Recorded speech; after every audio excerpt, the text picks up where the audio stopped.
Everyone, Walter Crosby with Helix Sales Development, your host of Sales and Cigars. Got another episode with Nate Tutas from Membrane in our series of how to think about sales. Today's topic is sales culture and what sales leaders and what CEOs and leadership teams sort of miss the mark on, right? They come up with a vision, they come up with that North Star of what it is that they're trying to get to. And then there's a piece that they just don't quite nail down. And we talk about that. We talk about the things that you can do to correct that. These are some of my favorite episodes where Nate and I just geek out on sales ideas. He's a great salesperson, great sales manager. And we talk about how Membrane might be a good solution to help you maintain that North Star vision and help you realize that vision. So go grab a cocktail, go grab a cigar, strap in for another fun episode of Sales and Cigars. Thanks. So Nate, we're at another episode of how to think about sales. Welcome back to the program. Thanks for having me back. Appreciate it. These are becoming popular. Even my producer was telling me that he says, you and Nate can geek out a little bit on sales, but you relate it so that even somebody who's not considers himself a salesperson, he gets it and sees the value in it. So I think we're doing something that's of value, and I appreciate you participating. Yeah, happy to. I mean, that was when we first started off, that was the whole thing, is how do we just add as much value as we can with sharing kind of the sessions where we geek out about different stuff. So it's cool that people appreciate that. So today, I think the topic that I'd like to explore is sales culture. And I'll kind of tee it up this way.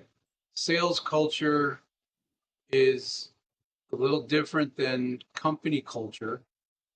They need to be congruent. But I believe that sales culture has to have certain elements to it that really drive performance. Because that's what a culture needs to be in a sales organization. You need accountability. You need that high performance mindset. You need the idea that we're always trying to learn, sharpen our saw, right? However you want to position that. So there should always be that element of like, how do we get better? What are we learning in the market? And I love a lot of competition within the organization, but I also love it to see like that there's that competitive nature, but also that desire by the team to help each other. Right? There's a balance there of those scales, right? Mm-hmm. Where you're trying to beat the other person, right? That there's nothing wrong with that. Do it the right way, but also when that person's struggling, you pat them on the back, you give them a tip, whatever that might look. So would you have a different spin on that? Would you add something? What did I miss if that was how we were defining culture? Yeah, I think the other thing that's important with culture is kind of how the leader sets out what their expectations are of behavior, right? So how is one expected to behave within a certain team? And that's kind of what you're alluding to, I think, as far as, we compete with each other, but it's in good jest. It's an internal competition, but it's kind of similar to like siblings of, I can compete with my brother, but you try to pick on him and, good luck, because I'm going to step in to defend him type thing. Same thing. I had that in the military where we would compete with each other internally, but we always knew that the enemy was out there. So our competition together was iron sharpens iron. Let's use our skill set to make each other better, so that when we go out and face the world, we're that much better. We're that much more indestructible, so to speak. So I think a lot of times, though, if you were to get down to saying to a salesperson, what is your role? What's actually expected of you?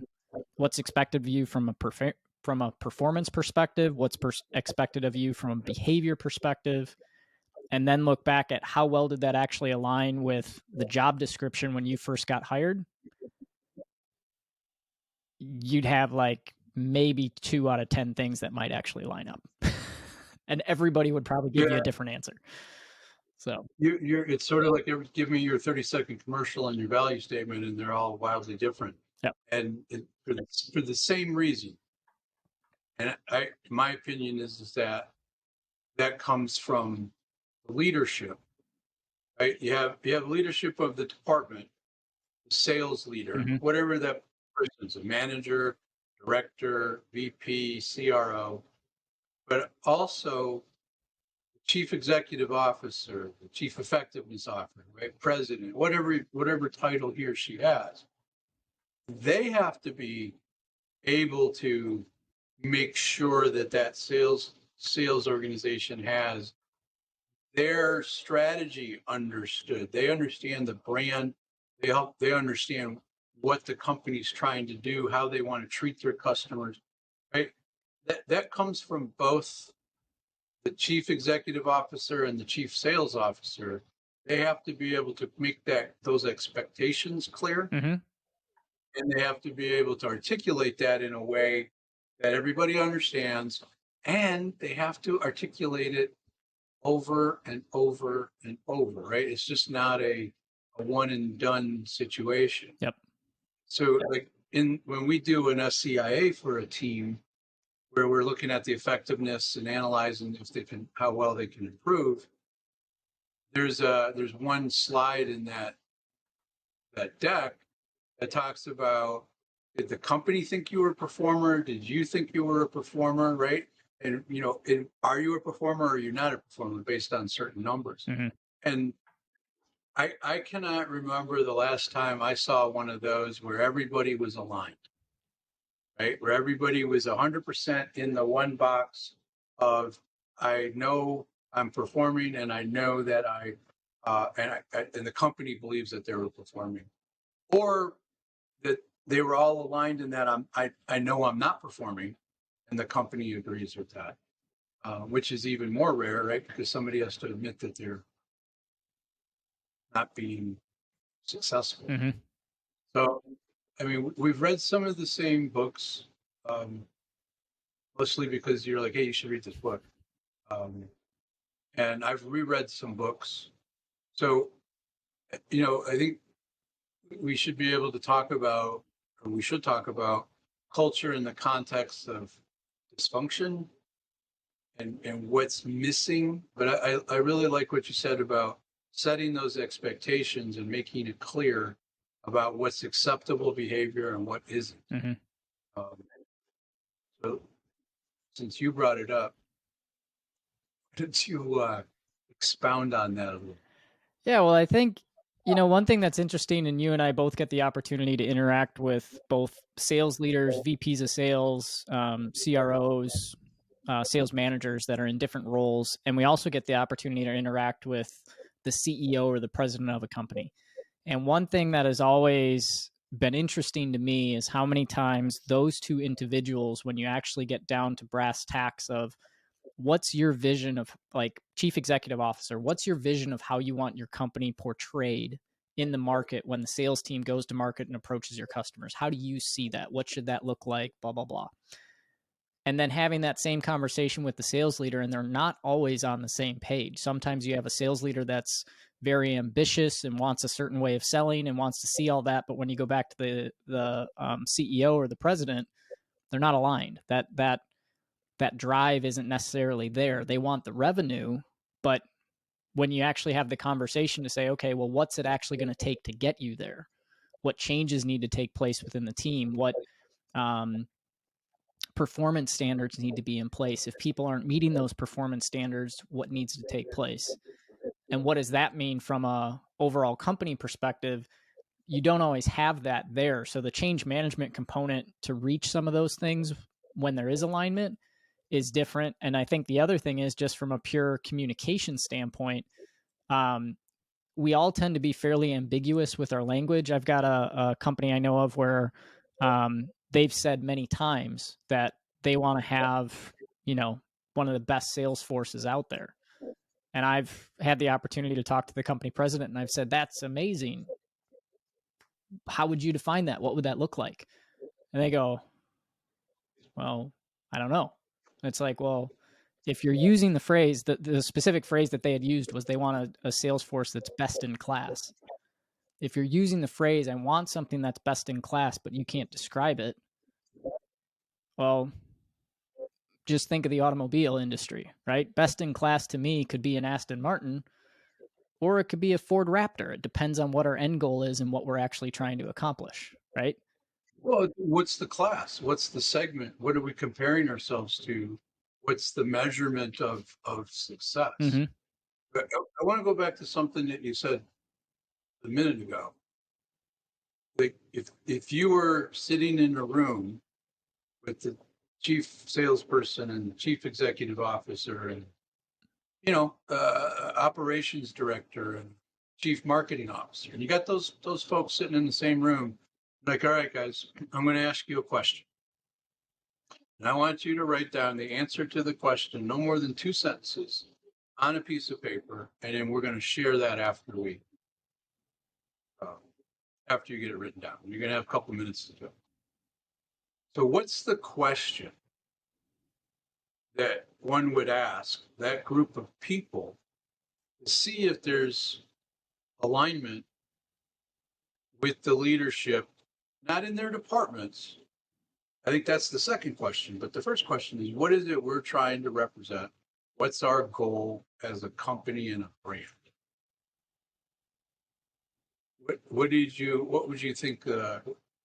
Think about that for a second. What would be that question, or what would be a good question to start there?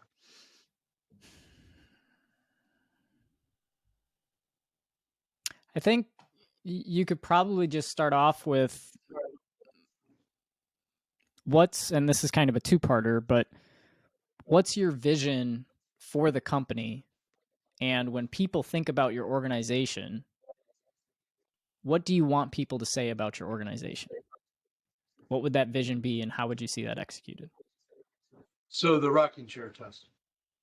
Yeah, a little bit. Kind of like the rocking chair test of, if you were 90 and you were looking back, what would that be? But almost even like in the moment, what do you want that to be? How do you want to be seen in the market? If you want to be the best in class sales team and you haven't even defined that, how do you even get there? How do you get there? And how do you expect anybody on the team to have any alignment around that whatsoever, and what that takes? So to steal from one of the books that we've both read, but one of the Patrick Lencioni books, like, what's our purpose? Why are we even here? Like, why does the company exist? Well, I think that's a specific question. But what's the vision? Because we talk about visionaries. I do a lot of work with an organization where there's a visionary and an integrator, and that visionary is out there, Mm-hmm. right? They got these ideas that pop in their head, and one of the ones I was at an event this morning, and one of the visionaries is like, I'm the visionary, and he's the integrator. I'm the guy that comes in and screws everything up, and he's the guy that kind of puts it back together. Mm-hmm. And I thought, like, wow, that's an interesting way to look at it, because it's not 100% sarcasm there. There's some truth to it, where he like comes in and just like throws a wrench in the system, but in the core, there's something there that's like, all right, what's he really trying to get to? What's he really thinking about, right? And then if you can be patient enough to dig around into that through the chaos, there's that vision that they have. But I find that they could paint a vision of what they want in 5 to 10 years, right? Like how many they want to serve 1,000 companies, and they want to be able to help take care of the community, and they want to offer some balance for their employees, right? And give them a opportunity to make a real living, all those things. But they have trouble articulating what the expectations are for the individual. And I think that's why sales culture, company culture fails, is that the leader comes out, says once, maybe twice, all of this vague language. We want to be best in class. We want to be a leader. We want to be champions of the West, right? Whatever that is. Yep. But they don't connect the dot for the employee, for the individual, to be able to say, all right, I'm in. Let's do that. But they don't help that person see what can I do every day that helps us get there, right? And it requires more work. It requires more conversations by that leader to dig into the division leaders, the department leaders, for them to show up in meetings to say, remember what I said, we want to be best in class. Okay, so what that means to the sales group is A, B, and C. And that's what doesn't happen. And that's why you don't get buy-in as much as you get, like, yeah, rah, rah, rah, so what? Now you got to go out in the field and do the work. I don't know what I need to do every day to make that work, right? They don't connect it. That's what I see as being the big problem in the culture. Yep. No, I would completely agree with that. Because there's so many different instances, and I think one of the things that's really important is having that North Star that even the visionary has to kind of abide by to a certain extent. Of this is our reason for existence, and every company has a reason for existence. Membrane, like if we think about like Membrane, our reason for existence is to elevate the sales profession. So that's our North Star. Any idea that anybody comes out with, we can immediately put through a filter and say, okay, how does that help us to elevate the sales profession? And every single thing that we go through in the company, we can go back to how does that actually help us to elevate the sales profession? Other companies you have are employee owned, and their purpose is not necessarily to make a massive profit. It's not necessarily, it's to support the lives and the families of the employees that they have. So their purpose is completely different.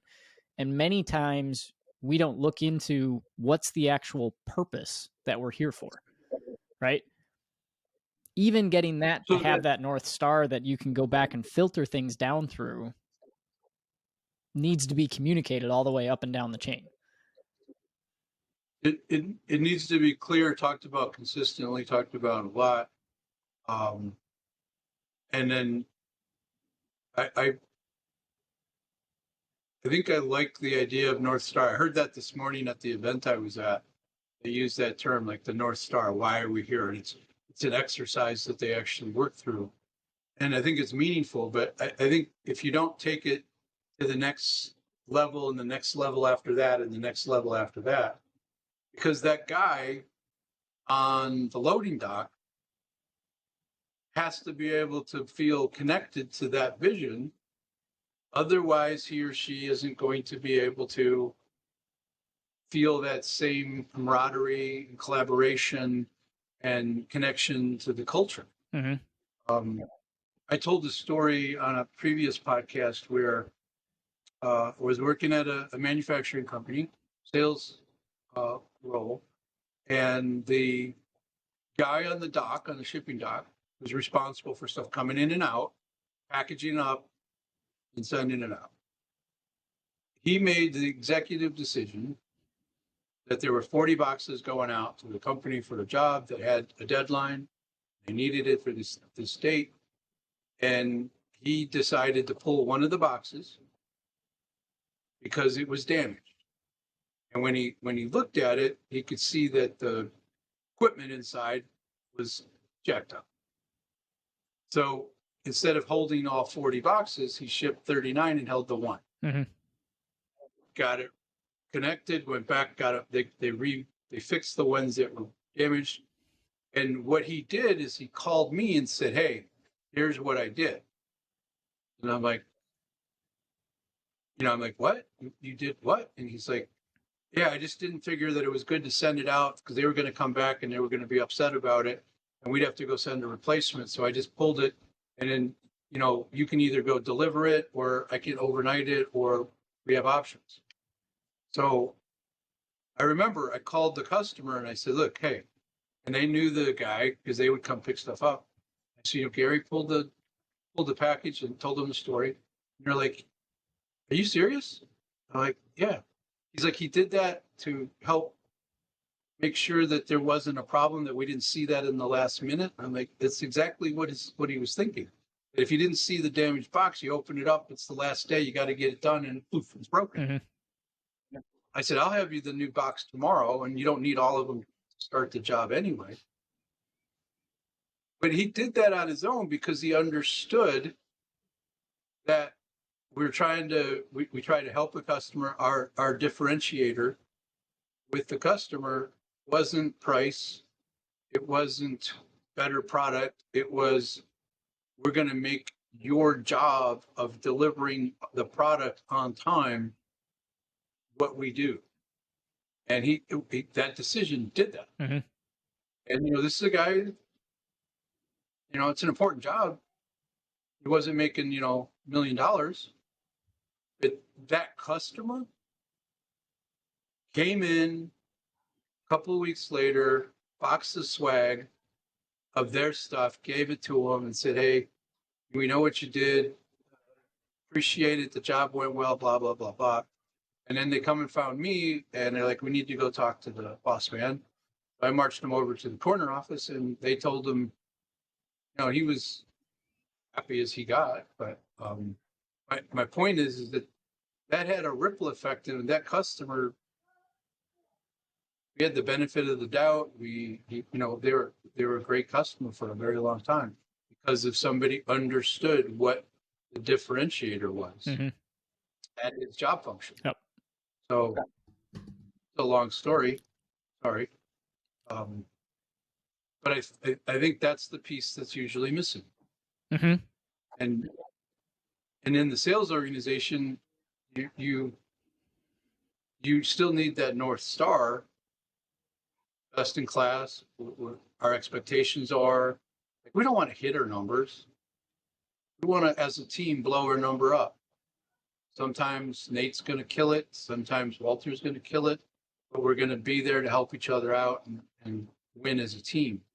Celebrate those wins. And so it's communication and articulation on a consistent basis of what those goals and expectations are, Mm-hmm. and fighting through all the dysfunction and pettiness and childishness and drama and whatnot. Yep. Well, and I think part of that conversation around expectations, I think, is also, what's the expectation from a behavioral perspective? And then what's the expectation if the behaviors that we follow don't produce the results that we actually want? So explain behavioral. What do you mean by behavior? So behavioral, you could get really deep on behavioral just as far as how you interact with customers, how you respond to customers, things like that. But from a selling context, we're talking basics of, what are the leading indicators that'll create the lagging indicator of the revenue metric that you're looking for. So what are we expecting from the level of pipeline that's in someone's pipeline at a given time? What are we expecting from the win rate that they should be maintaining or increasing depending on what their goals are? What are we expecting from an average deal size? Those kinds of things. You start getting into that, and the behaviors that we expect for aligning with our ICP. We expect that if the customer doesn't fit well within our ideal client profile, and you're going to bring them into the pipeline, that there's some level of justification that you're going to come back and say, "Hey, I know this one really shouldn't be in there, but here's the reason that I brought him in. I feel like it could be a really good opportunity. It's outside our norm, but etc." But you have a reason. You have a reason. You've thought through. Yep. And it may be acceptable, maybe not, but it's like, all right, let's give it some runway. Yep. Right? The leader might say, the manager might say, let's give it some runway. But if we're not making progress, you got a short runway, right? Right. And the thing is, if I as a salesperson know that that's what's expected of me, if I'm below that, because sometimes the expectation is, well, you should just be closing sales. So I've had conversations with salespeople where they've been like, well, I closed 10 sales this month. Billy only closed 3, but I'm the one getting yelled at. I don't get it. And it's like, well, let's look at the numbers. You're closing an average deal value of $500, and Billy over there is closing an average deal value of 10 grand. His 3 out trumps your 10 all day, every day. And they're going, well, nobody ever told me that that's what I should be paying attention to. I was just looking at number of sales, not total sales volume, Yeah, that's that old adage of you can't get mad at somebody for doing something you didn't tell them that they couldn't do. Exactly. But then I think the other thing, and this is where I think a lot of leaders are hesitant to go there, but from an accountability perspective, I think the other conversation needs to be of this is what we expect expectations wise, behavioral wise, of where we're going. Here's what happens if we're successful. That's the commission conversation. That's the bonus conversation that we're always happy to have. But what's the conversation around if we're not meeting that? Right. So what happens if The ugly truth? Yeah. That everybody's trying to hide? Yeah. Conflict? But the thing is, that should never be a surprise to an employee. That should never be a surprise to a salesperson. It should be that they know what happens with success. That's the reward side of it. And they know what happens if there's failure for whatever reason. And hopefully that also spurs them on to say, you know what, I'm getting close to that. I don't want to be there. I'm going to raise my hand and say, hey, can you help me? Because I don't want that to happen. But if you never have that conversation to begin with, when all of a sudden you go to them and you say, hey, you're underperforming, they're going, underperforming to what? Right. So. And it's a really important point that if you don't set the expectation of what's acceptable and what's not, it's just like children, right? If you don't teach the child that you don't run through the house with like a crazy person when we have guests over, or that you sit down at dinner and you have dinner as a family, right? Or no screens at the table, whatever the situation is, it's not the kid's fault that they act like a knucklehead. It's the parents' fault because they haven't been taught, trained, supported, provided the guidance. Ultimately, the kid is the one who suffers the consequences. So with it's the same thing with a sales leader. This is the good, and if we go over this way, this is bad. This is unacceptable. But when we're in here, if you see that, I'm going to tell you. But if you see it struggling, you have the right, the obligation to raise your hand and say, I'm struggling. I'm not sure. I need a little help. And my personal guidance to that sales leader is you do what you can to help the person, support the person that's raised their hand, because that takes a ton of courage to say, I'm screwing it up. It's not working. What do I need to do? And I think those are the people that you really should spend the extra time with to determine if they're really capable of doing the role. And if they're not, then everybody wins by them moving someplace else. But you got to give them the fighting chance, right? If they've asked for help. Yep. You're a sales manager. Did you ever experience that? Yeah, I mean, I certainly experienced that. And the interesting thing I had for me is I was in a very unique position where when I got put into sales management, no one had sat down with the team for a long time and helped to connect the goals to what they wanted personally and all that kind of stuff. So I got a lot of response from my team just from doing that and caring about the team and letting them know, here's what the expectations are, on the positive end, here's what the expectations are. If things start to go, a little below the metrics that we're looking for, here's how we'll handle that. Here's how we'll manage it. Here's how we'll work through it. But I also encourage my team to hold each other accountable and say, hey, if you're working with another salesperson, you see that they're not putting in the effort, you should be calling them out on that, because we're a team working towards a collective objective, and it's going to take every single one of us working together to achieve that. So that was something that I also communicated and tried to encourage with my team as much as possible as well. So when you were managing a sales team, did you have individual goals and team goals? Yep. We had both. Were the team goals beyond revenue? Yeah. So share with the audience, please, an example of a non-revenue metric for a team that would be reasonable and achievable for a typical sales organization. Well, so for us, we were in a distribution space. So we had various different manufacturers whose lines we repped, and those manufacturers all wanted a piece of the pie, right? So we would have conversations internally from a leadership team perspective to say, who is it that we're really aligned with? Who are we trying to grow with? And part of the team objective was we have a certain manufacturer that we want to grow X amount of revenue, but we have so many units that we want to move based on either spiffs and bonuses that they were pushing back to the company, or just based on we had a strategic relationship there that we were looking to reinforce. And so we would look at not only the revenue objective of the individual sales rep, but then we also look collectively as a team, how do we really leverage that with our best partners so that those partners see us in a better light, and then we get better things the following year. So and we also communicated that to the team, so the team understood we weren't just pushing a specific manufacturer with no real rhyme or reason, or because they came and said, hey, if you sell X amount of units, we're gonna give you a trip or something. We were doing that because strategically we had looked at it as a company and said we want to go in this specific direction, and if the whole team pulls together, our sales could come from all over the place, but there was a specific focus there that the team was going to have a collective goal that also helped the team internally to learn a lot, because they were saying, hey, I know you were selling that unit over there at that place. What was their feedback? How did that work? What pushback did you get? How'd you work around that? And so you had a lot of collective unity around that as well.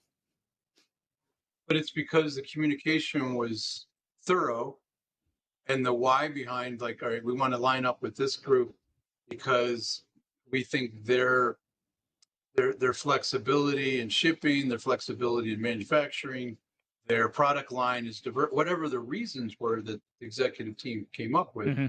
You go back, like, it's not just, the CEO is not getting a jet or being flown around. It's like, we're all going to win because we're going to get better pricing that will be able to help, add to margin, and you guys are compensated on margin. So boom, again, we all win. Yep. But it's that thoroughness of the conversation. Yep. So before we wrap up, I had a situation a few months ago where distributor,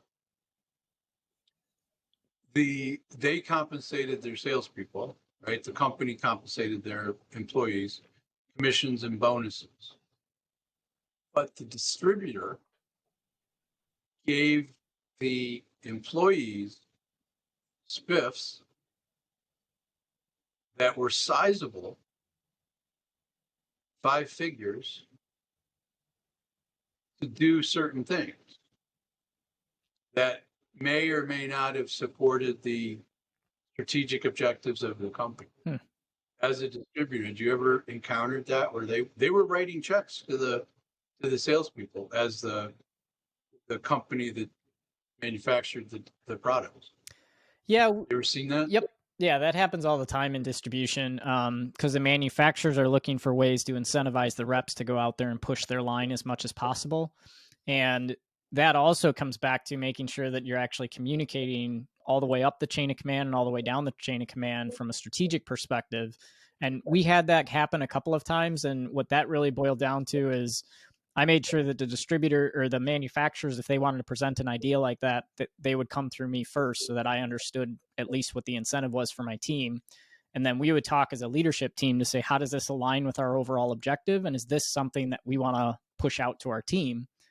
And if it was, we would happily push it. And if it wasn't, we would respectfully ask them and just say, hey, we appreciate that, but here's what we're currently working on.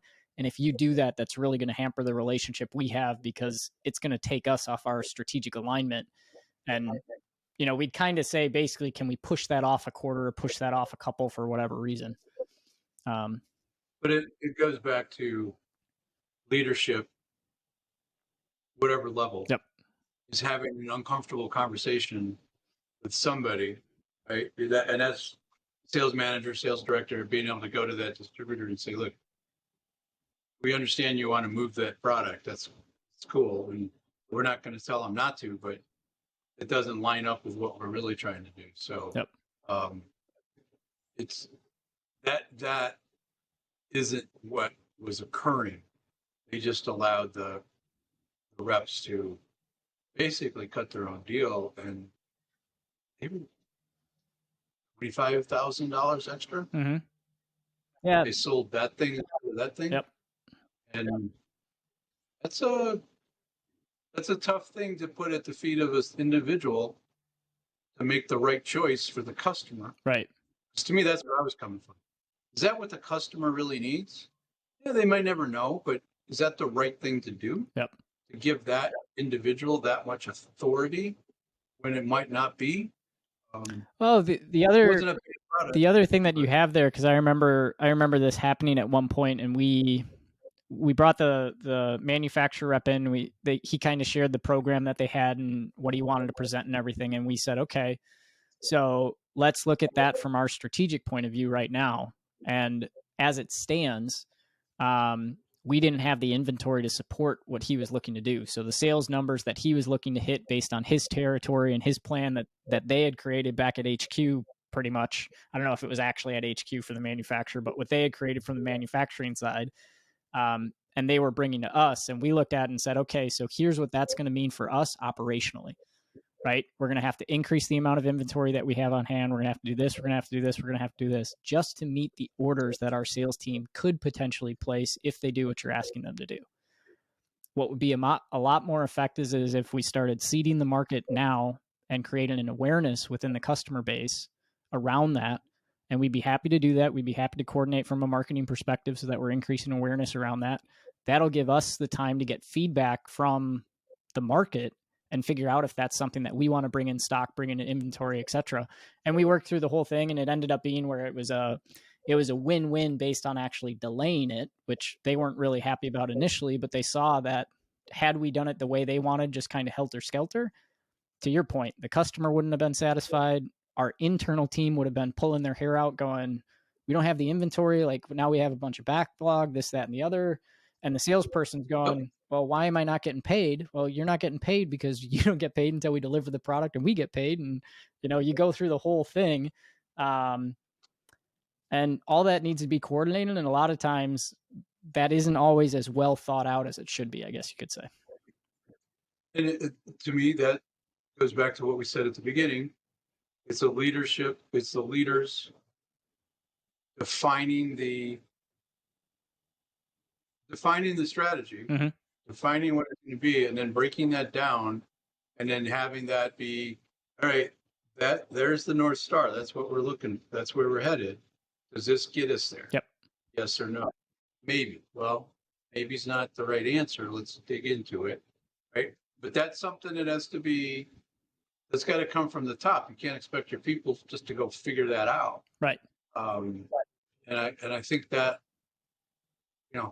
I think that's something that I talk about it with clients that, look, the outlook of the team, you got 8 people on the team and all of their outlooks suck, right? Because we measure outlook on their evaluation. Mm-hmm. What does it tell you? Well, they're upset about something. Okay. What do you think they might be concerned about? You might be confused, upset. You might not be clear about what they're doing. Okay, well, what is that? So, I mean, we could guess. Perhaps we have the manager have a conversation about what seems like you might be confused about this. And when we go over the data, we pull that out. And it's to me, it's illuminating how disconnected the leader is from the team. And it usually just has to do with the words not being clear. Everybody wants to do it. Yep. Yeah, we're a team player, but they don't know what to do to make it work. Yep. I think that's a good place to land. What would you want to add before we sign off on this? I think the only thing that I would add is it's important to determine what that is right at the beginning so that even during the hiring process, that's being communicated to whoever it is that you're hiring. Hey, you're coming into a great team. I want you to know this is how this team functions. This is how we act.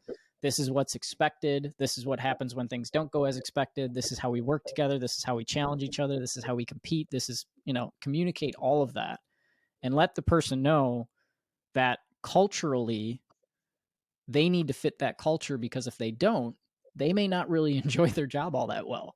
And a lot of times I think we just like to ignore that and hire people. And then when we get them in, we're like, we don't know why it's not a good fit. And it's like, well, how much did you actually explain some of that information up front? Is that there, whose fault is that?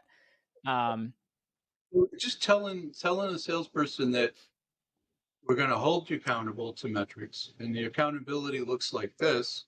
We're going to go through these process. We're going to make it clear, and we're going to, just telling somebody that, it's like, if you're a performer, like, all right, well, tell me about typical metrics. Tell me about, to make sure that things are realistic based on your experience. But some people are going to be like, holy crap, they're going to actually make me want to do the things that they want me to do. Mm-hmm. And frankly, I would rather find that out before we make a hiring mistake. Because I always tell a candidate, look, you have a decision to make that's just as important as the decision we have to make to whether or not to bring you on. They're equally important. And we want you to have full information and transparency around these things. So just having that kind of a conversation about, here's what everything looks like under the covers, I think is another thing that people miss. That's a good add to that. We could probably come up with 4 or 5 other things. But I think one more thing, and I think about it, that North Star can't keep moving. No. It's got to be there, and we can iterate. Mm-hmm. We could say, hey, look, this is what the market's telling us. This is what you're giving us feedback. This is what we're hearing. So we think we need to have to adjust our path, or our strategy is the same to get to the North Star, but our tactics are going to have to be tweaked just a bit. Yep. And we're not changing, but when people come in like, oh, the role titles are going to change, and they see all these capricious things that are done that don't really mean anything. Like, oh, got a new CRM, we got a new this, we got a new that, and it doesn't work. So the last thing I'd like to add is that, when we're talking about those performance ideas, and we're talking about win rates and deal sizes and those key performance indicators, showing using membrane, right? Talk about membrane just for a second. Being able to show that to a candidate, not the details of the data, but to be able to say, this is what you'll know where you stand. Mm-hmm. We're not hiding anything. It's all right there for you to go look at it on a weekly basis if you want.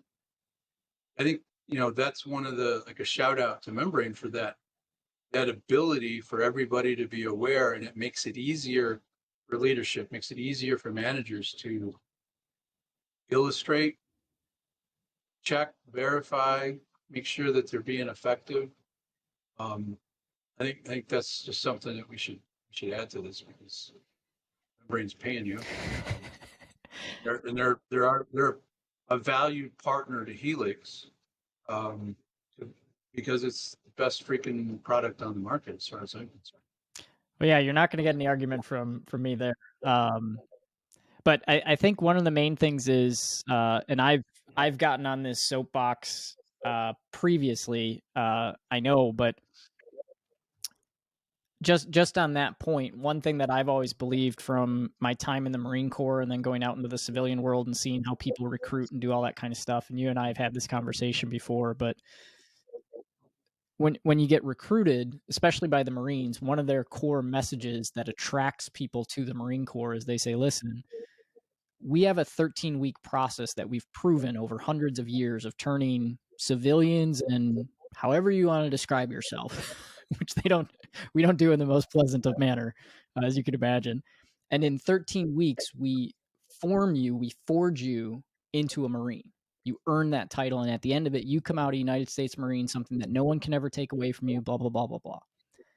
And one thing I've always failed to understand is how companies don't take their ability to hire someone, train them into someone who's wanted by the market, who's desired by the market because they upskilled them in how they actually work with them and how they onboard them and how they train them and how they help them to understand the business side of things and how to pull the levers that actually increase revenue and how to pull the levers that increase their sales and all those kinds of things. And then show them that in a way that says, so when you come on board, other companies may have better health benefits. Other companies may be offering you a better salary. But what I can't guarantee is that they can offer you a path that we have, and here it all is. And Membrane's a tool that actually can help you to put that in there and show them, here's how we help you go, pardon the phrase, but here's how we help you go from zero to hero and really transform in a way to being that. Go from a dumbass civilian to a Marine and dress blues with a sword. Pretty much. So. Well, I think that my not so humble opinion is companies look at that as a zero-sum game, and if they're not playing the long game. Like, we go out and train somebody to do a really good job, and we make them happy. Yeah, there's a chance you might lose them. There's a bigger chance that they don't want to go because they talk to their competitors and you guys get what? And you that really that you're making what? I mean, those are the they don't have confidence in their process, and they don't have the mindset that, you know, to me it's like if I can get a salesperson to grow where somebody else is constantly calling them, you know, about recruiting them, I'll have that conversation with them. Yep. Right. I mean, I don't want to lose you, man, but let's talk about what it is that they're really offering you and make sure that the grass is really greener and it's not just full of a bunch of, you know, cow shit or horse shit, right? You're going to keep stepping in. Yep. Make sure that what you know you have is over there. Yep. And if it's better, then maybe we should go learn something. Yeah, and I'd be following that same pattern of saying, hey, they may be offering you more money, they may be offering you a better health package. You know, let's talk about the other things that they need to have. You know, how is their executive leadership communication? How are they communicating to you what your goals and objectives are going to be? And the interesting thing, because I've had this conversation when I was a manager, my whole thing was I was like, listen, I want you to be the best possible salesperson, employee, whatever that you can possibly be, and I want to help you to get there. And I expect that there's going to be a point where other companies are going to come and want to poach you away from us. That shows me that I'm doing the right thing because I'm getting you to that point. Well, validation. I would say I have no issue with that. The only thing I ask is come to me so that I can help you to figure out, is that the right move for you? And if it is, you'll have my blessing, and I'll say, please, they offered you something better than we can offer. Go for it. I'm glad that you get a step up. And that builds loyalty from a sales rep who goes, okay, you're there for my best interest. Okay. It has to be authentic and sincere. Certainly. Right? Yep. That's not always the case, but yeah, I it's just, I think doing the right thing on a regular basis yields the right outcomes on a regular basis. So, yep. All right, Nate. Again, thank you. Another great, interesting conversation. I've just been thinking a lot about culture, and that's what I wanted to talk about today. That I think if we can get that to be better, other things become easier. Not easy, easier. Yep. Hard things first. So, thank you, sir. Appreciate it. Thank you.